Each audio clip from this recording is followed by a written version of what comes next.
పంచామరతరులు, హరి పంచాయుధములు, శివుని పంచాస్యములుగా విలసిల్లి బల పరాక్రమ నైపుణ్యాలు కలిగిన పంచపాండవులు వారికి ఎదురైన ప్రతికూల పరిస్థితులకు కృంగిపోకుండా వారి రాజ్యాధికారాన్ని ఏ విధంగా స్వాధీనపరుచుకున్నారో తెలిపే విరాట పర్వాన్ని ఇప్పుడు మనం దృశ్యరూపకంగా చూడబోతున్నాం.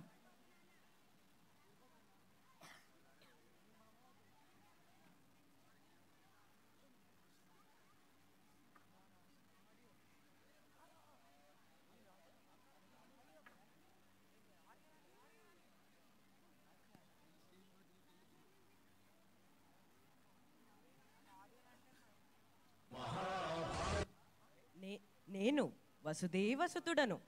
ఈ కథాసారాంశం గాఢాంధకారమైన గర్భం నుండి ఉదయిస్తున్న జీవన జ్యోతి. ఇది మనందరికీ జ్ఞానామృతాన్ని ప్రసాదిస్తుంది.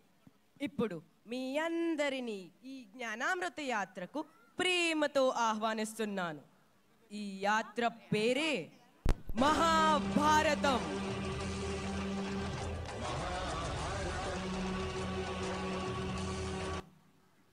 వేదవ్యాసుడు చెప్పగా గణపతిచే రచింపబడి పంచమ వేదంగా ప్రసిద్ధి చెందిన మహాద్భుత కావ్యం మహాభారతం. పంచ పాండవుల ఇంద్రప్రస్థ రాజ్య వైభవాన్ని చూసి ఓర్వలేక కౌరవులు పాండవులను పాచికల ఆటకు ఆహ్వానించారు. ద్రోహ బుద్ధి గల శకుని తన మాయాపాచికలతో ధర్మరాజును ఓడించాడు. ఒప్పందం ప్రకారం ఓడిన పాండవులు 13 సంవత్సరములు రాజ్యాన్ని విడిచి వెళ్ళాలి. ఆ క్రమంలో 12 సంవత్సరాలు అరణ్యవాసం పూర్తి చేసుకొని అతి క్లిష్టమైన అజ్ఞాతవాసాన్ని ఏ విధంగా పూర్తి చేయాలా అని పంచ పాండవులు దీర్ఘాలోచనలు చేస్తున్నారు. సోదరులారా, మన అజ్ఞాతవాసానికి అనువైన ప్రదేశాన్ని చాలా తెలివిగా ఎన్నుకోవాలి. నువ్వేమంటావు భీమసేన? అగ్రజ, మీకు చెప్పేటంతటి వాడిని కాను, కానీ మన రాజ్యానికి చుట్టూ ఉన్న సామంతరాజులంతా మనకు అనుకూలమైన వారే. అర్జున, నీ మదిలో ఏమైనా ఆలోచనలు స్ఫురించుచున్నావా?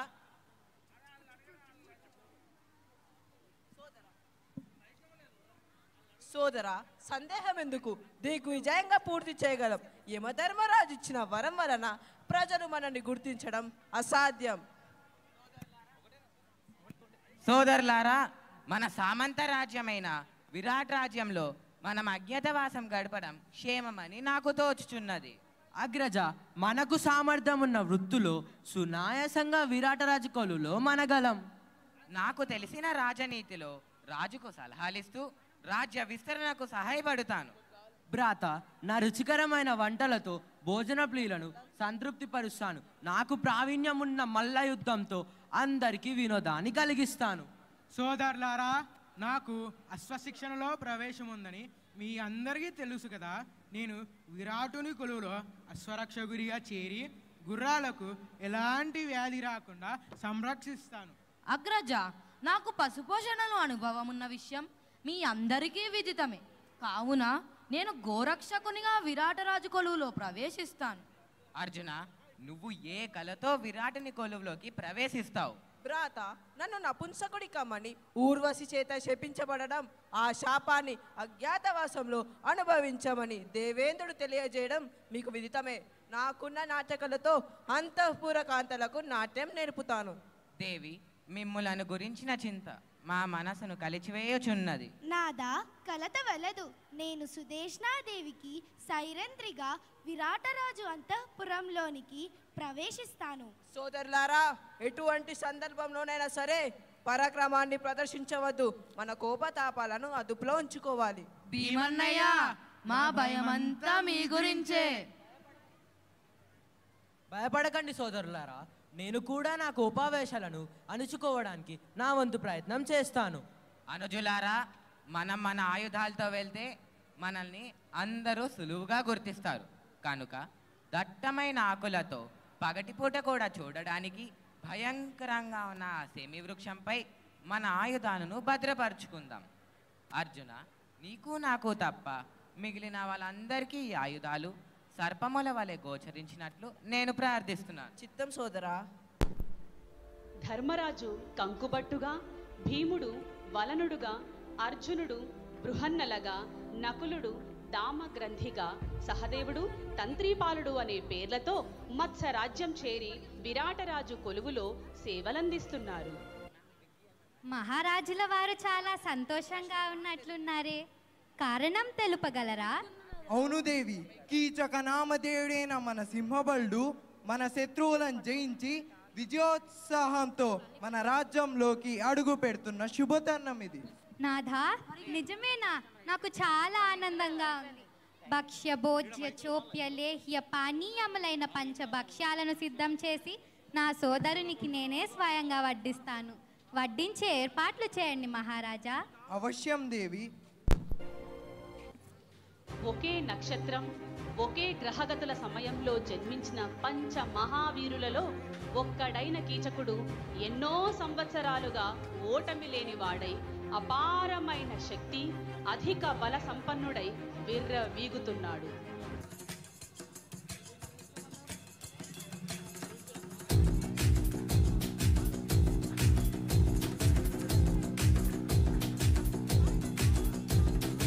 అక్కడ ఇక్కడ ఎక్కడికక్కడ ఎత్తిన తలకి రాత పెడతా, నరికి పెడతా, ఉరుకు ఉరుకు ఉరకరు. దెబ్బకి అబ్బని గుర్తుకు తెస్తా, నెత్తుటి స్నానం నీకు చేస్తా, కన్నని ఎరక వేస్తా, ఉరుకు ఉరుకు ఉరకరు. కచ్చి కట్టినంటే నేనే కత్తి గుచ్చకుండనంతే, గచ్చగుట్టే వంటే నిన్ను చంపకుండా ఉండనంతే. నిన్ను నిన్ను నిన్ను చంపి నీ రక్తంతోనే రాస్తా. చరిత్ర రక్త చరిత్ర రక్త చరిత్ర రక్త చరిత్ర రక్త చరిత్ర రక్త చరిత్ర రక్త చరిత్ర రక్త చరిత్ర. నిన్ను నిన్ను నిన్ను చంపి నీ రక్తంతోనే రాస్తా. చరిత్ర రక్త చరిత్ర రక్త చరిత్ర రక్త చరిత్ర. రాత రాసి నోడికి తెలుసు వాత ఎప్పుడు పెడతాను. మోత మోసి తోడికి తెలుసు ఎలా నరికి నోనను.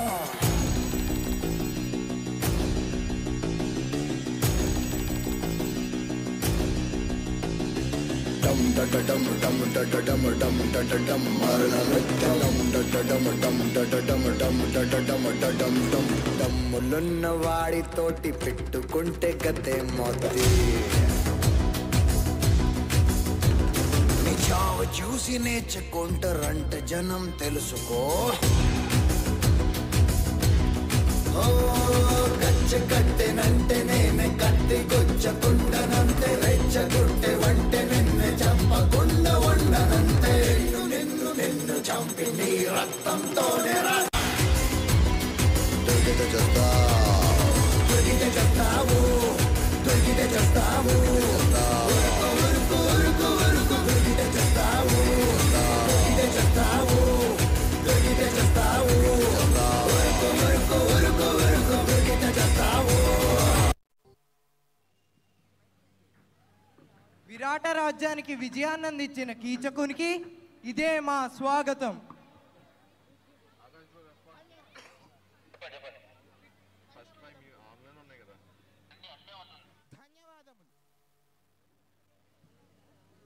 ధన్యవాదములు మహారాజా. అంతా క్షేమమేనా? క్షేమమే.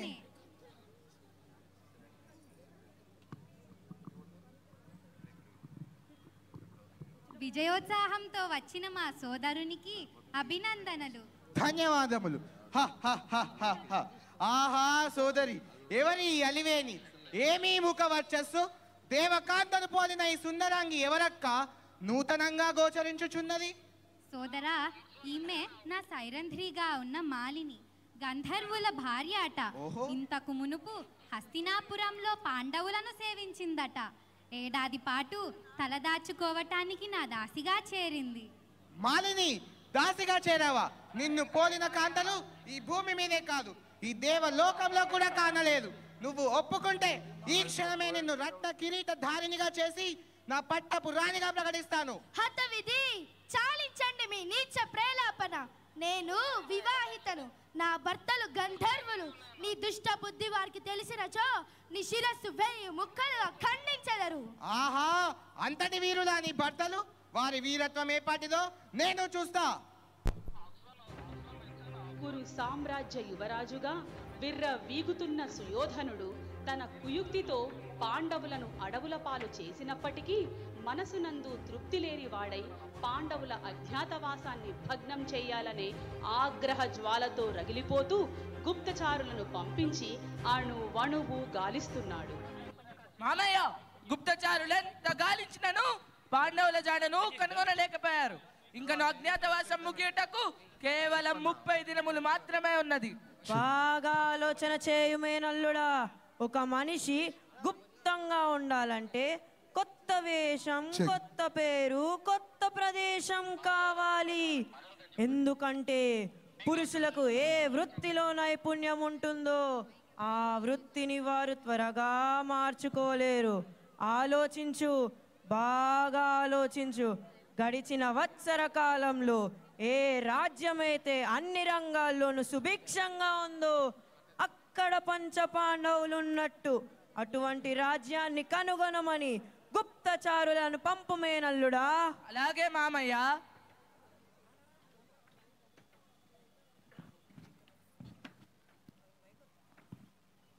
ఆర్యపుత్రులారా, పెను ప్రమాదం ముంచుకొచ్చింది. సుదేష్ణాదేవి సోదరుడైన కీచకుడు నా యందు దుష్టబుద్ధి కలిగి ఉన్నాడు. నీచ ప్రేలాపన చేయుచున్నాడు. సోదరులారా, మన పాంచాలి పట్ల అసభ్యంగా ప్రవర్తించిన ఆ కీచకునికి తగిన శాస్తి చేయాల్సిందే. భీమన్నయ్య, తొందరపడొద్దు.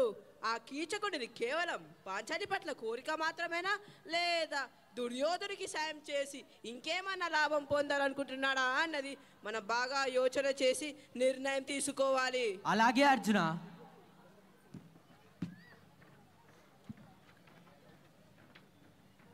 మామయ్య, చివరి గుప్తచారి కూడా పాండవుల జాడను కనుగొనలేకపోయాడు. చూస్తూ చూస్తూ ఇంతటి మహా సామ్రాజ్యం ఎక్కడ చేజారిపోతుందేమోనన్న భయం నా మనసును కలిచివేయుచున్నది. చింతించకుమేనల్లుడా, ఏదో ఒక ఉపాయాన్ని ఆలోచిద్దాం. ఉభయులకి కీచకుని ప్రణామాలు. ప్రణామాలు. దయచేయండి కాబోయే మత్స్యరాజ్యపు మహారాజా. పరిహాసాలెందుకులే గాంధార యువరాజా. అయితే మీరు మత్స్యరాజ సింహాసనాన్ని అధిష్ఠించాలనుకోవడం లేదా కీచక మహారాజా? ఎందుకు అనుకోవడం లేదు గాంధార యువరాజా. విరాట రాజును తన కుమారుడైన ఉత్తరుణ్ణి హతమార్చి నేనే రాజును కాగలను. కానీ దానికి ప్రజలు సమ్మతించరు. కాబట్టి మీరే ఏదైనా యుద్ధాన్ని ప్రకటించి ఆ రాజ్యాన్ని నాకు కట్టబెట్టండి. మీకు మా సహకారం తప్పకుండా ఉంటుంది సింహబల. అలా చేస్తే నేను మీకు కృతజ్ఞునై ఉంటాను. పరస్త్రీ వ్యామోహం క్షేమము కాదని సుధేష్ణాదేవి తన సోదరుడైన కీచకుడికి ఎన్నోసార్లు హితబోధ చేసినా ఫలితం లేక తన మనస్సాక్షిని చంపుకొని సైరంధ్రిని కీచకుని వద్దకు పంపడానికి నిశ్చయించుకుంది. సైరంధ్రి, నన్ను మన్నించు తల్లి. రాజ్యక్షేమాన్ని కోరి దుర్బుద్ధి కలిగిన నా సోదరుని బెదిరింపులకు లొంగి నిన్ను నర్తనశాలకు వెళ్ళవలసిందిగా ఆజ్ఞాపిస్తున్నాను. చింతించకండి మాత, ఇలాంటి అవమానాలు నాకు కొత్తేమీ కాదు. స్త్రీ ఆర్తనాదం విన్నా, గోవుల అరుపులు విన్నా రక్షించడం గంధర్వుల ధర్మం. గంధర్వులైన నా భర్తలు ఆ దుష్టుడికి బుద్ధి చెప్పి నన్ను రక్షిస్తారన్న ఆత్మవిశ్వాసం నాకుంది. మహారాణి గారి ఆజ్ఞానుసారం పాండవులిచ్చిన ధైర్యంతో మాలిని నర్తనశాలకు వెళ్ళడానికి నిశ్చయించుకుంది. పాండవుల ప్రణాళిక ప్రకారం ద్రౌపది ఉండవలసిన స్థానంలో భీముడు మాలిని వేషంలో ముందుగానే నర్తనశాలకు చేరుకుంటాడు. ఈ విషయం తెలియని కీచకుడు ఆనందోత్సాహంతో నర్తనశాలకు వెళతాడు. అతిలోక సుందరి మాలిని, నేను కలలుగన్న శుభతరుణం ఇంత తొందరగా వస్తుందని నేను ఊహించలేదు సుకుమారి. ఇంకెందుకు ఆలస్యం, నీ ముఖార విన్నాన్ని దర్శించే భాగ్యాన్ని కలిగించు దేవి. తప్పకుండా ప్రభు. కానీ నాదో మనవి, మీ 2 చేతులతో మీ కన్నులను క్షణకాలం మూసుకుంటారా? అవశ్యం దేవి, నేను నీ దాసుడను. ఈ సమయంలో నువ్వు ఏది ఆజ్ఞాపించినా నెరవేర్చడానికి నేను సిద్ధం. ఇప్పుడు చూడు కీచక. ఓహో, నీవా? వంటవాడి రూపంలో ఉన్న గంధర్వుడవా? నేనే రాని మృత్యువును.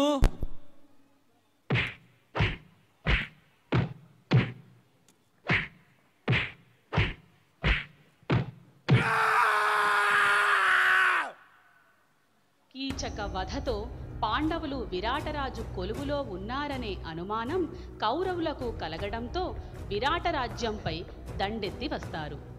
యుద్ధ సమయం నాటికి పాండవుల అజ్ఞాతవాసం పూర్తవడంతో వారి నిజరూపాలలో యుద్ధం చేసి విరాటరాజుకు విజయాన్నందిస్తారు. మమ్మల్ని యుద్ధంలో విజయుల్ని చేసిన ధర్మజ్ఞులైన పాండవులకు మా ధన్యవాదములు. వత్సర కాలం పాటు మాకు మీ కొలువుల ఆశ్రయం ఇచ్చినందుకు మేమే మీకు కృతజ్ఞులం మహారాజా. ముగియటంతో పాండవులు తమ రాజ్యాన్ని తమకు అప్పగించాలని కౌరవుల వద్దకు రాయబారానికి శ్రీకృష్ణుడిని పంపిస్తారు.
సుయోధన, పాండవులు అజ్ఞాతవాసాన్ని కూడా పూర్తి చేసుకున్నారు.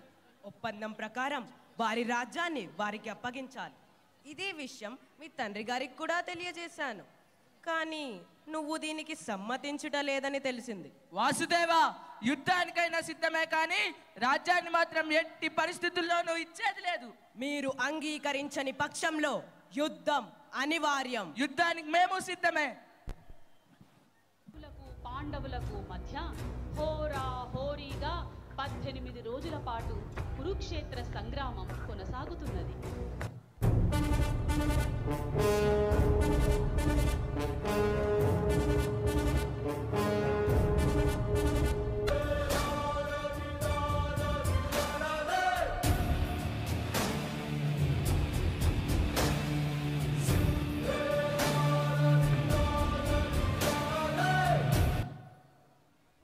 కురుక్షేత్ర సంగ్రామంలో శ్రీకృష్ణుని సహకారంతో పాండవులు సమరంలో విజయం సాధించారు. అధర్మంపై ధర్మం ఎప్పటికైనా విజయం సాధిస్తుంది. పంచ పాండవులు ఎటువంటి క్లిష్ట పరిస్థితులు ఎదురైనా ఐక్యతతో వాటిని అధిగమించి హస్తినాపురాన్ని చేజిక్కించుకున్నారు.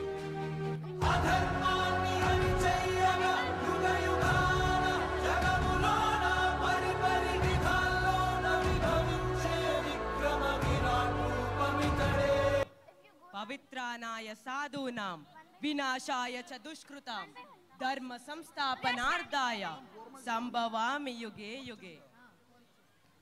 A thunderous round of applause to our talented students for their captivating skit Panchakavyam, based on the epic Mahabharata. The portrayal of the 5 legendary characters Panchapandavas and their 5 noble qualities were truly remarkable. Kind attention, parents. PP1 students and grade 1 students are ready to pick up. Parents are requested to proceed towards pre-primary classrooms. Grade 1 and PP1 children are ready to pick up. Parents are requested to proceed towards PP classrooms. And we have many vehicles parked in a non-designated area, that is on the main road. We request the owners of the vehicle to park near the rice mill. We request the owners of the vehicles to park them near the rice mill. Kindly cooperate.